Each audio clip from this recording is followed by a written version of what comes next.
नमस्कार दोस्तों। Motivation channel के प्लेटफॉर्म पर आपका स्वागत है। तो हम साइंस के डिस्कशन में अब हम आगे बढ़ते हुए अपने नए टॉपिक पे आते हैं। तो आज का हमारा टॉपिक है होम साइंस में वसा। ठीक है, इसको इंग्लिश में बोलते हैं हम फैट। तो आज का हमारा टॉपिक है वसा अर्थात फैट। तो हमने इससे पहले क्या क्या डिस्कस किया है कि हमें किस तत्वों से ऊर्जा मिलती है, हम अभी उसके बारे में डिस्कस करते हैं। तो हमने कार्बोहाइड्रेट के बारे में डिस्कस किया, प्रोटीन के बारे में डिस्कस किया, और आज का हमारा टॉपिक है वसा। अब हम अपना टॉपिक स्टार्ट करते हैं। वसा का रासायनिक नाम क्या होता है, ये डायरेक्टली पूछा जाता है। तो वसा का रासायनिक नाम होता है ट्राइग्लिसराइड। ठीक है, ट्राइग्लिसराइड।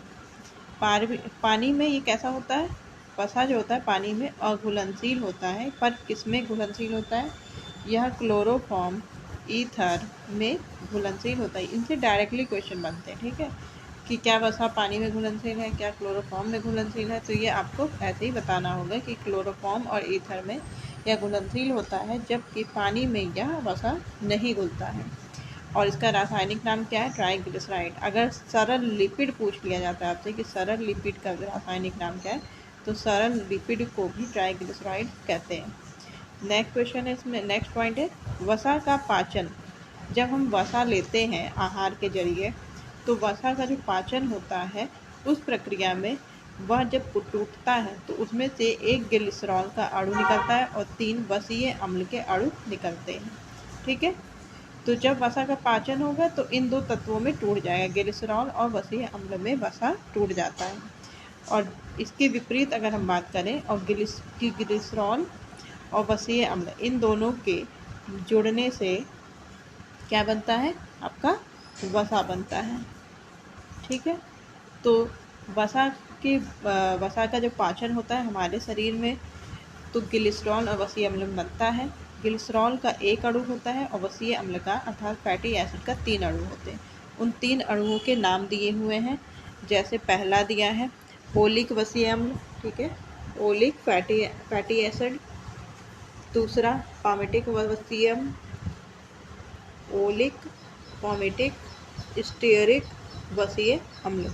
ये तीनों जो वसीय अम्ल होते हैं कैसे होते हैं, वसा के पाचन के स्वरूप निकलते हैं। ओलिक, पॉमेटिक एंड स्टीयरिक, ये इम्पॉर्टेंट है, आपको नाम याद होने चाहिए। इसी प्रकार जब फैट की बात आती है तो हम एक लिपिड को भी बहुत पढ़ते हैं। तो लिपिड क्या होता है, लिपिड का नाम हम कैसे कहते हैं कि सभी जो पदार्थ होते हैं जैसे कि वसीय अम्ल होते हैं, फैट होते हैं, ऑयल होते हैं, फॉस्फोलिपिड, स्टीरॉल, तो सब में लिपिड होता है, हम इन्हें लिपिड ही कहते हैं। तो जो लिपिड होते हैं क्या होते हैं, एक प्रकार के ईस्टर होते हैं। ठीक है, आपको शब्द याद रखना है, लिपिड क्या है, एक प्रकार के ईस्टर होते हैं जो ग्लिसरॉल और वसीय अम्ल के संयोजन से बनते हैं, जैसे वसा बनता है। ठीक है, और ये लिपिड अगर टूटते भी हैं तो ग्लिसरॉल और वसीय अम्ल में टूटते हैं, और जब इनका निर्माण होता है तो वह ग्लिसरॉल और वसीय अम्ल को आपस में जोड़ने से लिपिड बनते हैं। ठीक है, भारतीयों के भोजन में यानी कि हमारी जो इंडियन डाइट है उसमें 10 से 30% ऊर्जा हमें किससे प्राप्त होती है, तो हमारे जो भोजन होती है, हमारी थाली होती है, इसमें जो भोजन होता है उसमें 10 से 30% भाग वसा का होता है। ठीक है, तो हमें ऊर्जा वसा से मिलती है। वसा 20 डिग्री सेल्सियस पर ठोस रहता है। ठीक है, यहाँ पे ताप पूछ रहा है, कितने ताप पर वसा जम जाती है, तो वसा 20 डिग्री सेल्सियस पर ठोस रहता है। तो ठोस रहने की जो क्रिया होती है इसको बोलते हैं संतृप्त, जो जमना जिसे कहते हैं, जब जमता है तो उसे बोलते हैं संतृप्त। मतलब वसा कैसा है, तो वसा संतृप्त होती है, मतलब जमने का गुण होता है। और तेल कैसा होता है, तेल इसी ताप पर अर्थात 20 डिग्री सेल्सियस पर ही किस अवस्था में रहता है, लिक्विड के फॉर्म में रहता है, मतलब द्रव के रूप में रहता है। 20 डिग्री सेल्सियस के तापमान पर तेल लिक्विड रहता है और वसा 20 डिग्री सेल्सियस तापमान पर जम जाता है। मतलब वसा जो है संतृप्त होती है और तेल असंतृप्त, क्योंकि असंतृप्त का मतलब होता है जमा ना होना अर्थात द्रव के रूप में। ठीक, तो हमने ये रिवाइज कर लिया, मतलब इसकी रीडिंग लगा ली। नेक्स्ट पर चलते हैं हम। ग्लिसरॉल क्या होता है? तो यहाँ पे हमने पढ़ा कि वसा का जब पाचन होता है तो ग्लिसरॉल के एक अणु और वसीय अम्ल के 3 अणु मिलते हैं। तो ग्लिसरॉल क्या है, इसके बारे में हम डिस्कशन कर लेते हैं। GLYCEROL, स्पेलिंग जानना बहुत ज़रूरी है, ठीक है। ग्लिसरॉल, क्योंकि कभी कभी पेपर में हिंदी इंग्लिश में अगर गलतियाँ दे देता है हिंदी में लिखने में, तो उसे इंग्लिश को ही सही माना जाता है एग्ज़ाम टाइम में, ठीक है। अब नेक्स्ट पे चलते पॉइंट पे। एक प्रकार का अल्कोहल होता है ग्लिसरॉल, लास्ट का शब्द आपको देखना ऑल, यानी कि अल्कोहल। एक प्रकार का यह अल्कोहल होता है, इसमें 3 कार्बन अणु होते हैं, मतलब 3 कार्बन अणु मिलकर क्या बनाते हैं, ग्लिसरॉल को बनाते हैं। इसका अल्कोहल मुक्त होकर क्या होता है, 3 वसीय अम्ल में जुड़ जाता है। इसका जो अल्कोहल होता है, अल्कोहल या एक प्रकार का अल्कोहल है जो 3 कार्बन के मिलने से बनता है, अर्थात 3 कार्बन अणु होते हैं। और इसका जो अल्कोहल होता है जब फ्री हो जाता है तो 3 वसीय अम्ल से मिल जाता है, जिनके हम पीछे डिस्कशन कर चुके हैं। वो 3 वसीय अम्ल कौन से हैं, ठीक। यह खाए जाने वाले सभी वसायुक्त पदार्थ में रहता है। हम जो भी वसायुक्त पदार्थ खाते हैं उसमें ये ग्लिसरॉल प्रेजेंट होता है। वसायुक्त खाद्य में वसायुक्त पदार्थ है। सरल लिपिड में यही वसा उपस्थित होती है। जो सरल लिपिड होती है जिसे ट्राइग्लिसराइड कहते हैं, उसमें यह ग्लिसरॉल पाया जाता है। मतलब सरल लिपिड में अगर पूछ लिया जाए डायरेक्टली क्या उपस्थित है, तो सरल लिपिड में ग्लिसरॉल उपस्थित रहता है। अब नेक्स्ट पे चलते हैं हम। नेक्स्ट टॉपिक है यहाँ पे वसीय अम्ल। नेक्स्ट पॉइंट में वसीय अम्ल। हमने ग्लिसरॉल पढ़ लिया। ग्लिसरॉल कितने होते हैं, जो एक अणु वसा के पाचन के दौरान एक अणु ग्लिसरॉल का निकलता है। तो ग्लिसरॉल एक अल्कोहल है जो कार्बन के 3 अणु से बना होता है। सरल लिपिड में ग्लिसरॉल प्रेजेंट होता है, अर्थात इसी तरह की वसा होती है। फिर दूसरा क्या था कि 3 वसीय अम्ल के अणु निकलते हैं। तो 3 वसीय अम्ल के अणु जो निकलते हैं, अब यहाँ पे हमें वसीय अम्ल को डिस्कस करना है कि वसीय अम्ल क्या होते हैं। तो वसीय अम्ल क्या होते हैं, यह भी कार्बन की श्रृंखला है। जैसे ग्लिसरॉल है ना, कार्बन के 3 अणु से बना हुआ है। तो वसीय अम्ल जो होते हैं ये कार्बन के 4 अणु से बने होते हैं, कम से कम 4 और ज़्यादा से ज़्यादा 22 अणु। तो वसीय अम्ल कार्बन के 4 से 22 अणुओं तक मिली एक क्या होती है, कार्बन की श्रृंखला होती है। और जैसे जैसे सब में ये अलग अलग, जैसे कोई भी पॉमेटिक है, स्टीयरिक है, तो वसीय अम्ल कई सारे इसलिए हैं क्योंकि सब में ये श्रृंखला अलग अलग होती है। तो उस हिसाब से संरचना अलग हो गई, तो उनके वसीय अम्ल में गुण भी अलग अलग हो गए। तो कार्बन के साथ जो हाइड्रोजन जुड़ता है, कार्बन और हाइड्रोजन जो जुड़ता है किसके जरिए, सिंगल बॉन्ड, कभी कभी डबल बॉन्ड, इसके जरिए जो जुड़ता है, इसी से उनमें अंतर आ जाता है। मतलब कार्बन हाइड्रोजन की जुड़ने की श्रृंखला, कार्बन की संख्या की श्रृंखला, इन सब में अलग अलग डिफ्रेंशिएट हो जाना, मतलब अलग अलग हो जाना से वसीय अम्ल अलग अलग हो जाते हैं। मतलब कि कई तरह के वसीय अम्ल पाए जाते हैं। तो इसमें 2 तरह के वसीय अम्ल को हम डिस्कस कर रहे हैं। कौन कौन से होते हैं, एक होता है संतृप्त वसीय अम्ल और दूसरा होता है असंतृप्त वसीय अम्ल। हमने पढ़ा था अभी कि संतृप्त जो होते क्या होते हैं, ठोस होते हैं, 20 डिग्री सेल्सियस पर जमा होते हैं, ठीक है। और असंतृप्त जो कि द्रव के रूप में होते हैं। इन्हें हम डिटेल में पढ़ते हैं। तो संतृप्त वसीय अम्ल क्या है, संतृप्त वसीय अम्ल वह अम्ल वसीय अम्ल जो कि नित जमे हुए अवस्था में रहते। संतृप्त का अर्थ होता है जमा होना। तो इसमें कौन कौन से नाम आते हैं, जैसे सीधे से पूछा जाता है निम्न में से कौन सा संतृप्त वसीय अम्ल नहीं है, तो इन चारों का में से नाम दे दिया और किसी एक अन्य का नाम दिया। तो इसीलिए आपको ये याद होना चाहिए। तो ब्यूटायरिक अम्ल, कैप्रिलिक अम्ल, पोमेटिक अम्ल, स्टीयरिक अम्ल, ठीक है। ब्यूटायरिक अम्ल की वजह से ही मक्खन जो होता है उसमें खुशबू पाई जाती है। कैप्रिलिक अम्ल की वजह से नारियल के तेल में खुशबू होती है, ठीक है। वनस्पति तेलों में पोमेटिक एसिड होता है, फैटी एसिड है। इसके आगे वसीय नहीं लगा है तो इसका मतलब ये नहीं समझ लीजिएगा कि प्रोटीन वाले अम्ल हैं, ठीक है। इसलिए आपको ध्यान देना पड़ेगा, नहीं तो मिक्स हो जाएगा प्रोटीन के अमीनो एसिड वगैरह से। तो मक्खन में खुशबू, ब्यूटायरिक एसिड, नारियल का तेल, कैप्रिलिक अम्ल, जैसे कोकोनट से आप कोकोनट सिरका से कैप्रिक ऐसे मैच बना लीजिए कुछ।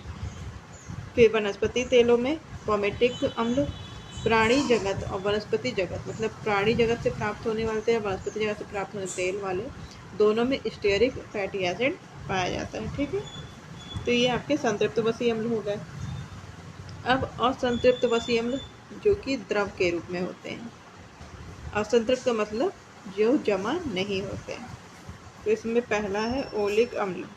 ठीक है, तो पहला आपका इसमें आएगा ओलिक अम्ल, ये तेल में भी होता है और वसा में भी होता है।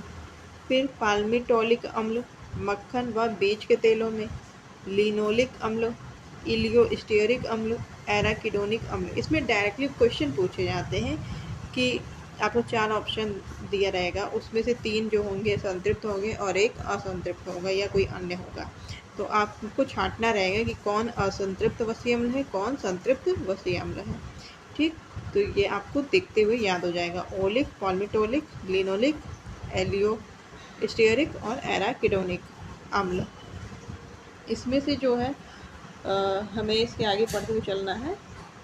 असंतृप्त वसीय अम्ल कैसे होते हैं? ये सिंगल बॉन्ड से जुड़े होते हैं जो वसीय अम्ल होते हैं। संतृप्त ये सिंगल बॉन्ड होता है इनके अणुओं के बीच, और असंतृप्त वसीय अम्लों में डबल बॉन्ड होता है।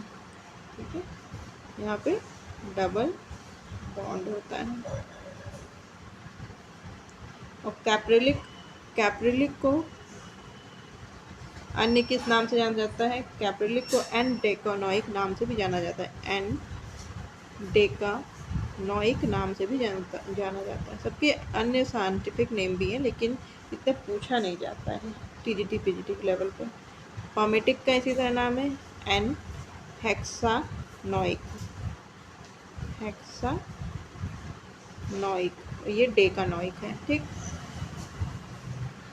अब हम नेक्स्ट पे चलते हैं। आवश्यक वसीय अम्ल, ये था। इससे पहले हमने क्या पढ़ा? इससे पहले हमने पढ़ा संतृप्त वसीय अम्ल और असंतृप्त वसीय अम्ल। अब क्या है? आवश्यक वसीय अम्ल। तो आवश्यक, जैसे हमने अमीनो एसिड पढ़ा था कि आवश्यक 2 टाइप के होते हैं, आवश्यक अमीनो एसिड और अनावश्यक अमीनो एसिड। तो आवश्यक अमीनो एसिड क्या होते हैं?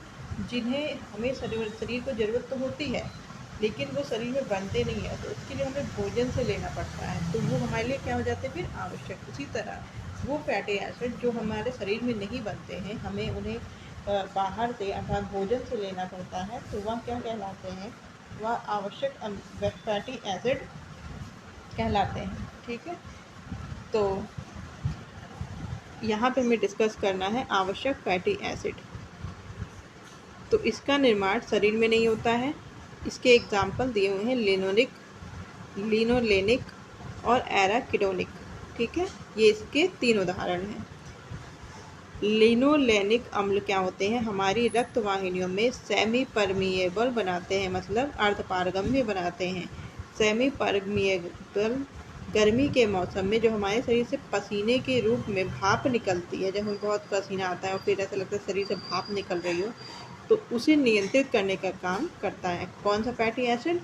लिनोलेनिक अम्ल फैटी एसिड। ठीक है, तो लिनोलेनिक, इसमें लेनिक है उसमें लिक है, लेनिक लिक। ठीक, या लिक को कभी लाइक भी लिखा रहेगा। तो लेनिक में जब एन का यूज हुआ है, हमारी रक्तवाहिनियों में क्या करता है? सेमी परमिएबल बनाता है। ठीक है, अर्धपारगम्य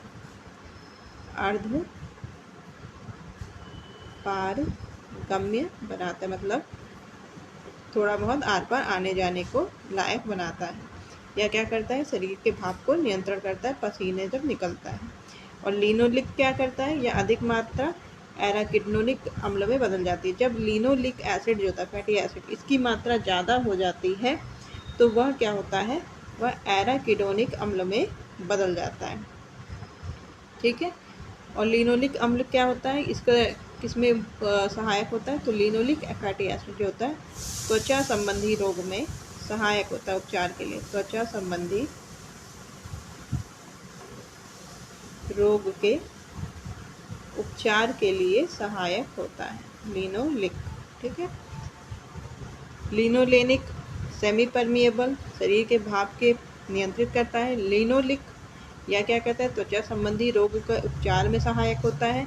और जब यह एक्सेस हो जाता है, शरीर में इसकी मात्रा ज़्यादा हो जाती है, तो यह एराकिडोनिक अम्ल में यानी कि फैटी एसिड में बदल जाता है। ठीक है, फिर हम आगे बढ़ते हैं अपने डिस्कशन में। यहाँ पे हम अब फैटी एसिड को डिटेल से डिस्कस करेंगे। वो हमने आवश्यक फैटी एसिड वहीं पे पढ़ लिया, ठीक, जो शरीर के वृद्धि विकास के लिए आवश्यक होते हैं, बट हमारे शरीर में वो बनते नहीं हैं। अब वसीय अम्ल का वर्गीकरण। तो वसीय अम्ल कितने प्रकार के होते हैं, हमने पीछे भी पढ़ा था। असंतृप्त वसीय अम्ल और संतृप्त वसीय अम्ल। संतृप्त का मतलब जमा जो हो जाते हैं, और असंतृप्त जो द्रव के रूप में होते हैं। तो आगे हम डिटेल में पढ़ते हैं इनके नाम। संतृप्त वसीय अम्ल। संतृप्त वसीय अम्ल क्या होते हैं? ब्यूटायरिक अम्ल, ब्यूटायरिक अम्ल, पॉमेटिक, कैप्रिलिक, स्टीयरिक, आर्किटिक। अभी हमने पीछे पढ़ा था ना कि वसा के प्रकार, संतृप्त फैटी एसिड और संतृप्त फैटी एसिड, तो उसी का ही है ये फैटी एसिड। वहाँ पे हमने वसा के अम्ल के मतलब वसीय अम्ल के गुण पढ़े थे, तो वसीय अम्ल को यहाँ पे एक बार फिर से पढ़ रहे हैं हम लोग, ब्यूटायरिक। तो संतृप्त वसीय अम्ल जो है उसका वर्गीकरण कर रहे हैं। तो पहला हो गया ब्यूटायरिक, पॉमेटिक, कैप्रिलिक, स्टीयरिक और आर्किटिक। इसके नाम हमने पीछे डिस्कस किया है, फिर भी यहाँ पे एक बार देख लेते हैं। ब्यूटायरिक मक्खन की खुशबू, पॉमेटिक जंतु व वनस्पति तेल, कैप्रिलिक कोकोनट मतलब कि नारियल का तेल। ये सब तेल और वसा ही इसमें आएंगे, ठीक है। तो स्टीयरिक में भी जंतु या वसा तेल, जंतु या वनस्पति तेल। और आर्किटिक आपका थोड़ा सा डिफरेंस है, इसमें क्या है, या मूंगफली के तेल में या फिर चर्बी में उपस्थित होता है यह फैटी एसिड, ठीक है। संतृप्त फैटी एसिड इसे कहते हैं। इसका क्या होता है, इसके गुण देख लेते हैं। ये इसमें जमने का गुण होता है, संतृप्त में जमना। और क्या होता है, यह वातावरण से प्रभावित होता है। इसका वातावरण इसके लिए मायने रखता है, ठंडा है कि गर्म है, उस हिसाब से इसमें बदलाव आ जाता है। फिर उसके बाद इसके अलावा लॉरिक भी आता है, लॉरिक LAURIC, लॉरिक मतलब गोले का तेल। फिर इसके अलावा इसमें आएगा कॉपरिक में आ जाएगा इसमें ताड़ का तेल जो पाम ऑयल होता है, ठीक है। नेक्स्ट चलते हैं हम। असंतृप्त वसीय अम्ल।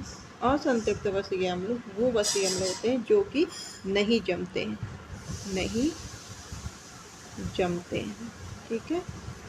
और वातावरण का प्रभाव पड़ता है तो नहीं, जब इन्हें जमना ही नहीं तो वातावरण का इन पर कोई प्रभाव नहीं पड़ता है, यानी कि ये हमेशा द्रवित अवस्था में ही रहते हैं। और जो ये जमते नहीं है तो ये हम किसको देते हैं, जब ये इनमें जमने का गुण नहीं होता, अर्थात ये हमारे वाहिनियों में भी नहीं जमेंगे, हृदय में भी कहीं नहीं जमेंगे कि एक्स्ट्रा हो गया, एक्सेस हो गया, तो ये हृदय रोगियों को दिया जाता है, हृदय रोगियों को दिया जाएगा ना जमने के गुण के कारण, ठीक है। और यह एक अनिवार्य वसा है, ये इतना तो आपको एक नॉर्मल इंसान को लेना ही पड़ेगा, अनिवार्य वसा है, ठीक। अनिवार्य वसीय अम्ल नहीं है। वसा का मतलब कि इतना तो अनिवार्य होना चाहिए कि थोड़ा बहुत तो हमें अपने डाइट में फैट लेना ही पड़ेगा, ठीक। उसके बाद अब असंतृप्त फैटी एसिड दो टाइप में होते हैं। एक होता है मोनो असंतृप्त, जिसको हम MUFA MUFA लिखते हैं, मोनो अनसैचुरेटेड। असंतृप्त की इंग्लिश क्या होती है, अनसैचुरेटेड। तो एग्जाम में डायरेक्टली पूछा जाता है MUFA क्या है, या MUFA निम्नलिखित में से MUFA किसका नाम नहीं, कौन सा निम्नलिखित में से MUFA नहीं है। तो MUFA और TUFA, ठीक है, तो आपको याद होना चाहिए इंग्लिश भी। मोनो, यू से अनसैचुरेटेड, अनसैचुरेटेड को हिंदी में बोलते हैं असंतृप्त, ठीक है, ना जमने वाला फैटी एसिड। और ये दूसरा क्या होता है, पॉली असंतृप्त, यानी कि PUFA, poly unsaturated fatty acid. तो मोनो अनसैचुरेटेड फैटी एसिड में आपके उदाहरण क्या है, ओलिक और पॉल्मीटोलिक। तो ओलिक कहाँ से पाया जाता है, ओलिक आपका पाया जाता है जैतून में, जैतून का तेल होता है ना, ऑलिव ऑयल, जैतून के तेल में और राई में ओलिक फैटी एसिड पाया जाता है। और पॉल्मीटोलिक आपके सूअर और मछली में पाया जाता है। सूअर और मछली में पाया जाता है। ठीक, तो ये मूफा के उदाहरण है। मूफा के उदाहरण कौन कौन से? ओलिक और पॉल्मीटोलिक। ओलिक, पॉल्मीटोलिक। ओलिक में टोलिक, ओलिक टोलिक जो याद कर लेंगे आप तो याद हो जाएगा। ओलिक टोलिक, पॉल्मी आगे लगा दिया। फिर उसके बाद अनसैचुरेटेड फैटी एसिड, पूफा क्या है? उदाहरण लिनोलिक हमने पीछे पढ़ा था, जो कि त्वचा के संबंधी रोगों के उपचार के लिए होते हैं। एराकिडोनिक, जब लिनोलिक की अत्यधिक मात्रा हो जाती है तो इसकी जो मात्रा अधिक होती है वह एराकिडोनिक में बदल जाती है। ठीक है। और तीसरा होता है लिनोलेनिक, जो सब सेमी परमिएबल बनाते हैं रक्तवाहिनियों में। तो ये तीनों क्या आते हैं? आपके पूफा के अंतर्गत आते हैं। और ये तीनों आवश्यक वसीय अम्ल भी होते हैं। इन्हें हम क्या कहते हैं? इन्हें हम आवश्यक एसेंशियल फैटी एसिड भी कहते हैं। फैटी एसिड भी कहते हैं। नेक्स्ट पर चलते हैं अब हम। लिपिड का वर्गीकरण। हमने लिपिड पढ़ा था कि लिपिड क्या होते हैं? लिपिड क्या होते हैं? ईस्टर होते हैं। और इनका संयोजन कैसे होता है? वसीय अम्ल और ग्लिसरॉल के संयोजन से इनका निर्माण होता है। तो ये लिपिड होते हैं। प्राप्ति के आधार पे लिपिड कितने प्रकार के होते हैं? 2 प्रकार के होते हैं। कहाँ कहाँ से हमें प्राप्त होते हैं? प्राणिज लिपिड और जंतु लिपिड, अर्थात प्राणी जगत से प्राप्त होने वाले लिपिड और वनस्पति जगत से प्राप्त होने वाले लिपिड। और संरचना के आधार पर भी यह 3 प्रकार के होते हैं। सरल लिपिड, संयुक्त लिपिड और तीसरा आपका व्युत्पन्न लिपिड। ठीक है, तो इसी का आप डिटेल में थोड़ा सा पढ़ लें। तो प्राणिज लिपिड क्या होते हैं? पहले तो हम इसको देखते हैं। सरल लिपिड।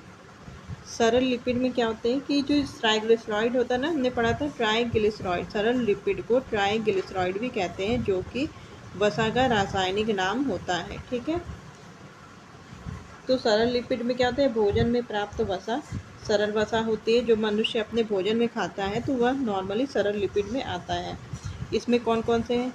इसके उदाहरण जैसे कि सरल लिपिड के उदाहरण हैं आपके वसा है, तेल है, मोम है। ये सारी चीज़ें क्या होती है? सरल लिपिड में आती हैं, उनके उदाहरण हैं। फिर उसके बाद नेक्स्ट है आपका संयुक्त लिपिड। मतलब एक इसमें क्या होता है? एक इसमें गुण होता है आपका कि एक लिपिड होता है और दूसरा अन्य अकार्बनिक पदार्थ। मतलब एक लिपिड के साथ दूसरा पोषक तत्व जब जुड़ता है तो वो क्या कहलाता है? संयुक्त लिपिड। जैसे आपका फॉस्फोलिपिड,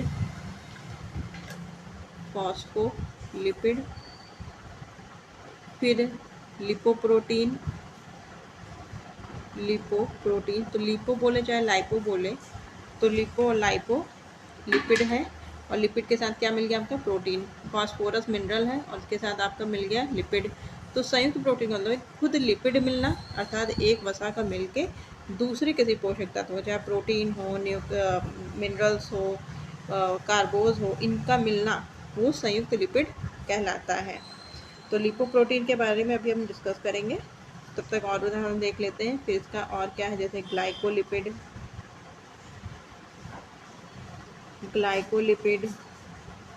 सल्फोलिपिड। और फिर उसके बाद आपका तीसरा आता है व्युत्पन्न। तो व्युत्पन्न लिपिड क्या होते हैं? जब सरल और संयुक्त लिपिड का जल के द्वारा अपघटन किया जाता है, यानी कि सरल और संयुक्त लिपिड दोनों का जब हाइड्रोलिसिस होता है, मतलब उस जटिल से सरल में टूटते हैं, तो उसमें क्या होता है? एक नया तत्व बनता है, उसे व्युत्पादित यानी कि व्युत्पन्न लिपिड बोलते हैं। ठीक है, जटिल से सरल करने की प्रक्रिया में व्युत्पन्न लिपिड का उत्पादन होता है। इसी के अंतर्गत व्युत्पन्न क्या होते हैं? स्टीरॉल्स होते हैं। जो स्टीरॉल्स होते हैं उन्हें व्युत्पन्न लिपिड कहते हैं। स्टीरॉल्स, अब स्टीरॉल्स किसका उदाहरण है? स्टीरॉल्स क्या है? यह एक व्युत्पन्न लिपिड है। मतलब जल अपघटन की प्रक्रिया के स्वरूप जब सरल और संयुक्त लिपिड का जल अपघटन किया गया तो स्टीरॉल्स बना, जिसे व्युत्पन्न लिपिड कहते हैं। तो जो स्टीरॉल होते हैं इसमें क्या होता है, इसमें वसीय अम्ल और अल्कोहल उपस्थित होते हैं। ठीक है, वसीय अम्ल भी होते हैं, फैटी एसिड भी होते हैं, और इसमें अल्कोहल होता है, ग्लिसरॉल नहीं होता है, इसमें अल्कोहल होता है। यह दो प्रकार के होते हैं, जो जीवन सत्व डी उत्पन्न, मतलब जीवन सत्व डी का मतलब है कि विटामिन डी को उत्पन्न करने में सहायक होते हैं। ठीक है, ये स्टेरॉल्स कितने प्रकार के होते हैं, दो प्रकार के, पहला कोलेस्ट्रॉल और दूसरा अर्गोस्टेरॉल। और ये दोनों क्या करते हैं, ये दोनों विटामिन डी का निर्माण करने में सहायक होते हैं। तो जो कोलेस्ट्रॉल होता है ये क्या होता है, प्राणी जगत से पाया जाता है। ठीक है, प्राणी जगत से प्राप्त वसा से इसका निर्माण होता है। त्वचा के नीचे ही रहता है हमारे कोलेस्ट्रॉल, रहता है, कहते हैं कि कोलेस्ट्रॉल बढ़ गया है, थोड़ा सा तेल वगैरह बंद करो, कम करो। धूप में रहने से क्या होता है, सूर्य की किरणों के पड़ने, जब धूप में आप रहते हो तो सूर्य की किरणों के पड़ने से क्या होता है, फिर आपका विटामिन डी का निर्माण होता शरीर में होता है। यदि रक्त में इस वसा की मात्रा ज़्यादा हो गई, मतलब कि कोलेस्ट्रॉल ज़्यादा हो गया, तो क्या होता है, यह रक्त धमनियों में जम जाता है और रक्त वाहिनियाँ सिकुड़ जाती है, और हमारा क्या होता है, फिर रक्तदाब यानी कि ब्लड प्रेशर बढ़ जाता है। ठीक है, और तो रक्त में कोलेस्ट्रॉल की मात्रा कितनी होती है, 150 से 200 mg पर 100 ml। ठीक है, ये हमारे पास 100 ml ब्लड में 150 से 200 mg हमारा कोलेस्ट्रॉल सही है। इसके ज़्यादा है या कम है तो वो आपके ब्लड वेसल्स में यानी कि रक्तवाहिनियों पर असर डालता है। रक्त में इससे अधिक मात्रा अगर हो गई तो क्या होगा, रक्त धमनियों के अंदर भाग में क्या होगा, या जमा हो जाएगा, जिससे कि क्या होगा, रक्त धमनियाँ जो इतनी छोटी, मतलब पतली पतली वेसल्स होती हैं जो रक्त लाने ले जाने का कार्य करते, तो इनका व्यास जब इसमें यहाँ घी जम गया, या समझ लिए यहाँ पे वसा जम गया, तो इनका जो जाने आने का रास्ता होगा वो पतला हो जाएगा। इससे क्या होगा, आपकी धमनियाँ छोटी हो जाएंगी और उनकी गति, मतलब कि ब्लड ले जाने आने की जो गति होगी वो क्या होगी, कम हो जाएगी। इससे क्या होगा, धीरे धीरे आपका ब्लड प्रेशर बढ़ता चला जाएगा, तो हृदय संबंधी रोग होंगे और हार्ट अटैक जैसी प्रॉब्लम्स क्रिएट हो सकती हैं। तो ये सब किसके वजह से होता है, कोलेस्ट्रॉल की वजह से, और कोलेस्ट्रॉल स्टीरॉल्स का ही एक रूप है। और कोलेस्ट्रॉल क्या करता है, अगर पूछ लिया जाए डायरेक्टली, विटामिन डी का निर्माण निम्न में से किसकी सहायता से होता है, ये कौन करता है, तो कोलेस्ट्रॉल विटामिन डी का निर्माण भी करते हैं सूर्य की उपस्थिति में। और कितना नॉर्मल होता है इंसानों के लिए कोलेस्ट्रॉल, 150 से 250 mg पर 100 ml। ठीक है, सेकेंड इसमें होता है स्टीरॉल का टाइप अर्गोस्टेरॉल्स। अर्गोस्टेरॉल्स, तो अर्गोस्टेरॉल्स क्या होते हैं, ये खमीर में सबसे अधिक पाए जाते हैं। जो हम खमीर बनाते हैं, मतलब कि चीज़ को भिगो के रख देते हैं, खमीर उठाते हैं, तो उसमें अर्गोस्टेरॉल सबसे ज़्यादा पाए जाते हैं यीस्ट में। यह हमारे शरीर में, यह भी त्वचा के नीचे ही होता है, और सूर्य की अल्ट्रावायलेट रेज में ये भी विटामिन डी का निर्माण करते हैं। तो अर्गोस्टेरॉल भी क्या करते हैं, ये भी विटामिन डी का निर्माण करते हैं। ठीक है, और कोलेस्ट्रॉल क्या होता है, ये हमें ब्लड वेसल्स में काम करता है। अर्गोस्टेरॉल क्या करता है, यह हमारे त्वचा के नीचे स्थित होता है, और दोनों ही विटामिन डी का निर्माण करते हैं। फिर इसके बाद हम नेक्स्ट आगे बढ़ते हैं। तो हमें यहाँ पे, ये तो हमने पढ़ा, व्युत्पन्न में स्टेरॉल्स होते हैं और कोलेस्ट्रॉल अर्गोस्टेरॉल उसी का रूप होते हैं। अब यहाँ पे हमें नेक्स्ट क्या पढ़ना था, इसमें संयुक्त लिपिड में एक लिपोप्रोटीन होता है, जिसको हमने अभी डिस्कस किया था, लिपिड प्रोटीन की, लिपिड और प्रोटीन के मिलने से लिपोप्रोटीन, या जिसे लाइपोप्रोटीन कहते हैं, वह बनता है। ठीक है, तो लिपोप्रोटीन कैसे होते हैं, 3 प्रकार के होते हैं। लिपोप्रोटीन में 3 लिपोप्रोटीन होते हैं। वेरी लार्ज, इसके क्या कहते हैं, very large density, sorry large नहीं, very low density lipoprotein, high density lipoprotein और लो डेंसिटी लिपोप्रोटीन। यह क्या होता है ना कि लीवर में ये तीनों ही किस में पाए जाते हैं, आपके यकृत में पाए जाते हैं, अर्थात लीवर में पाए जाते हैं ये तीनों ही लिपोप्रोटीन। लीवर में VLDL, जो VLDL होता है ये क्या करता है, फैट और कोलेस्ट्रॉल को ब्लड वेसल में ले जाता है। जो हमारा जो शरीर का जो फैट होता है और कोलेस्ट्रॉल होता है ये उसको कहाँ पे लेके जाता है, रक्त वाहिनियों में लेकर जाता है, क्योंकि रक्त वाहिनियों के जरिए ही जाएगा फैट और कोलेस्ट्रॉल। ठीक है, इससे क्या होता है, मसल्स में फैट जमा होता है और फिर ये किस में जमा हो जाता है, हमारे मांसपेशियों में वसा जमा हो जाती है। VLDL उसको रक्त वाहिनियों के जरिए वसा को और कोलेस्ट्रॉल को लेकर जाता है और हमारे मांसपेशियों में वसा जमा हो जाती है। और ये किस में बदल जाता है, फिर जब मांसपेशियों में वसा जमा हो जाती है तो यह LDL में बदल जाता है। ठीक है, LDL में। तो HDL वेसल में जाकर, अब ये वहाँ पे ये मांसपेशियों में जमा हो रहा है तब तो ठीक है, लेकिन ये कभी कभी ऐसा हो जाता है कि ये रक्त वाहिनियों में जमा होना शुरू हो जाता है तो ये LDL हो जाता है।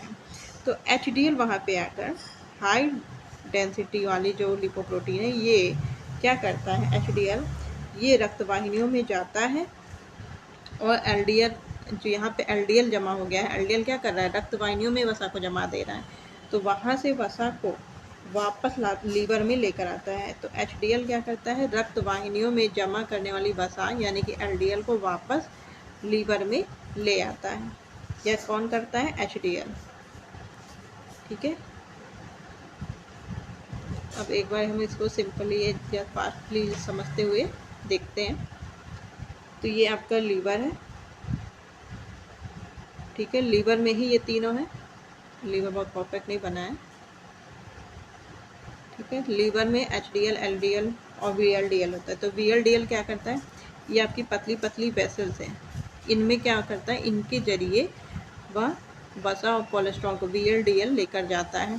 ठीक है, और ये मांसपेशियों में जमा हो रहा है वसा तब तो अच्छा है। ठीक है, लेकिन यह रक्तवाहिनियों में ही, ये रक्तवाहिनी है तो रक्तवाहिनी में ही जो LDL है इनको जमा देता है। तो HDL क्या करता है, LDL को लाता है कहाँ पर, यकृत में वापस, कि रक्तवाहिनियों में वसा को मत जमा हो। ठीक है, तो ये LDL क्या होता है, LDL बुरा होता है और HDL अच्छा होता है। LDL बुरा लिपोप्रोटीन है और HDL अच्छा लिपोप्रोटीन है, क्योंकि HDL क्या करता है, हमारी रक्तवाहिनियों में वसा को या कोलेस्ट्रॉल को जमा नहीं होने देता है और LDL क्या करता है, रक्तवाहिनियों में वसा और कोलेस्ट्रॉल को जमा कर देता है। ठीक है, तो LDL पित्तरस से जब यकृत में ये आता है तो यकृत में क्या बनता है, पित्तरस, बाइल जूस। तो यकृत में पित्तरस से क्रिया करता है ये LDL, पित्तरस LDL से क्रिया करता है, जिससे क्या होता है, LDL आपका टूट जाता है। ठीक, तो ये पूरी प्रक्रिया होती है। फिर हम आगे चलते हैं, ये हमारा सारा फैटी एसिड हमने पढ़ लिया, स्टेरॉल्स, कोलेस्ट्रॉल, अर्गिस्ट्रॉल ये पढ़ लिया। अब हम फैट के कार्य पढ़ते हैं। तो फैट का कार्य में हम पढ़ते हैं, पहला 1 ग्राम वसा से 9 कैलोरी ऊर्जा मिलती है। ऊर्जा कार्बोहाइड्रेट और प्रोटीन से मिलती है, लेकिन कार्बोहाइड्रेट और प्रोटीन से 4 कैलोरी ऊर्जा मिलती है, जबकि वसा से 9 कैलोरी ऊर्जा सबसे ज़्यादा मिलती है। अब जो ऊर्जा उत्पादन करता है तो ऊर्जा का संग्रह भी करता है, किसके रूप में, चर्बी के रूप में, मांसपेशियों में जमा हो जाता है वसा के रूप में। ठीक, प्रोटीन की बचत होती है, अर्थात देखिए जब कार्बोहाइड्रेट और फैट दोनों उपस्थित रहेंगे तो प्रोटीन अपना काम कर सकेगा। प्रोटीन का कार्य क्या है, प्रोटीन का कार्य तो निर्माण करना है, अंगों की देखरेख करना है। तो जब फैट अपना काम करेगा, ऊर्जा देने का काम करेगा, तो प्रोटीन को ऊर्जा नहीं देनी पड़ेगी, इससे प्रोटीन की बचत होगी। ठीक है, और यह वसा में घुलनशील विटामिन के स्रोत होते हैं। तो वसा में घुलनशील विटामिन मतलब vitamin A, vitamin D, vitamin E, vitamin के, ये क्या होते हैं, ये वसा में घुलनशील विटामिन के स्रोत होते हैं, ये वसा में घुलनशील होते हैं। आमाशय में पाचक रस के स्राव को कम करता है। आमाशय में जो पाचक रस होते हैं उनके स्राव को कम करता है। आमाशय से कौन से, पेप्सिन, लाइपेज और क्या जठर रस होते हैं, वहाँ से हाइड्रोक्लोरिक एसिड होते हैं, कई सारे स्राव होते हैं, उनको क्या करता है, उनको बैलेंस करता है। विटामिन के अवशोषण में सहायक होता है। विटामिनों का अवशोषण जैसे कि हमने पढ़ा ना अभी, ये क्या करता है, वसा क्या करता है, शरीर में पाचक रस, विटामिन के अवशोषण में सहायक होता है। वसा में क्या करता है, जो ए डी ई के होते हैं, इनके अवशोषण की उपस्थिति को सहज करता है। विटामिन जो अवशोषण ए डी ई की, जब इनका क्या करता है, ये घुलनशील विटामिन होते हैं तो इनको अवशोषित करके अपने पास संचित मतलब कि संरक्षित रखता है, तो इससे हमारे शरीर में इनकी उपस्थिति सहज रूप से बनी रहती है। फिर क्या होता है, यह पाचन नली के पाचन मार्ग के स्नेहक के रूप में कार्य करता है, जिस अर्थात ये मार्ग को कैसा बनाए रहता है, जो हमारा मार्ग होता है उसे चिकना बनाया रहता है, जिससे क्या होता है, मल शरीर से आसानी से बाहर निकल जाता है। ठीक है, उत्सर्जन क्रिया अच्छे से चलती है। फिर आगे क्या है, वसा की कमी से फिनोडर्मा रोग हो जाता है। इसकी कमी से बच्चों बड़ों में फिनोडर्मा बच्चों में भी होता है और बड़ों में भी होता है। इसमें क्या होता है कि पीठ, पेट, जांघ, कूल्हे की त्वचा पे नुकीली फुंसी निकल आती है। और त्वचा कैसे लगती है, अब जैसे इसमें पूछ सकता है त्वचा किस प्रकार हो जाती है, कछुए के प्रकार, तो इसमें त्वचा कछुए के समान हो जाती है क्योंकि नुकीली फुंसियाँ इस पर निकल आती हैं। और वसा की अधिकता से मोटापा, हृदय संबंधी रोग और मधुमेह की बीमारी होती है। इससे संबंधित अन्य शब्दावलियाँ हैं जैसे कि काइलोमाइक्रोन्स किसे कहते हैं, तो रक्त में जो वसा के कण उपस्थित होते हैं उन्हें हम काइलोमाइक्रोन्स कहते हैं। हाइड्रोजनीकरण, जब तेल, हाइड्रोजनीकरण एक प्रोसेस होती है जिसे तेलों का कठोरीकरण भी कहते हैं। इसमें क्या होता है, संतृप्त वसा, असंतृप्त वसा मतलब तेल जो द्रव में है उसको यह जमा देता है। उदाहरण जैसे डालडा, जैसे वो तेल डालडा क्या होता है, पहले पिघल जाता है फिर जमा हो जाता है, तो ये हाइड्रोजनीकरण के प्रोसेस के द्वारा किसी द्रवित पदार्थ मतलब असंतृप्त वसा को संतृप्त वसा में तब्दील किया जाता है। साबुनीकरण क्या होता है, हम सोचते हैं साबुन में ही होता है, पर ऐसा नहीं है, यह प्रक्रिया शरीर में भी होती है। इसमें क्या होता है, वसा का क्षार के साथ अभिक्रिया की जाती है। तो वसा का जब क्षार के साथ अभिक्रिया होती है यानी कि बेस के साथ जो अभिक्रिया होती है उसे साबुनीकरण कहते हैं। वसा के दो परीक्षण होते हैं, एक होता है आयोडीन वैल्यू और एक होता है एसिड वैल्यू। आयोडीन वैल्यू से असंतृप्त वसा की मात्रा का पता चलता है, मतलब कि द्रव के रूप में जो वसा होती है उसकी मात्रा का अर्थात तेल की मात्रा का पता चलता है आयोडीन वैल्यू से। और एसिड वैल्यू से इसमें फ्री फैटी एसिड की मात्रा का पता चलता है। ठीक है, तो आज के डिस्कशन में बस इतना ही। मिलते हैं हम अपने नेक्स्ट चर्चा में, जिसमें हम वसा पे आधारित कुछ 30 क्वेश्चन को डिस्कस करेंगे और अपनी क्षमता को हम आंकेंगे। तो मिलते हैं नेक्स्ट डिस्कशन में। नमस्कार, थैंक्स फॉर वॉचिंग।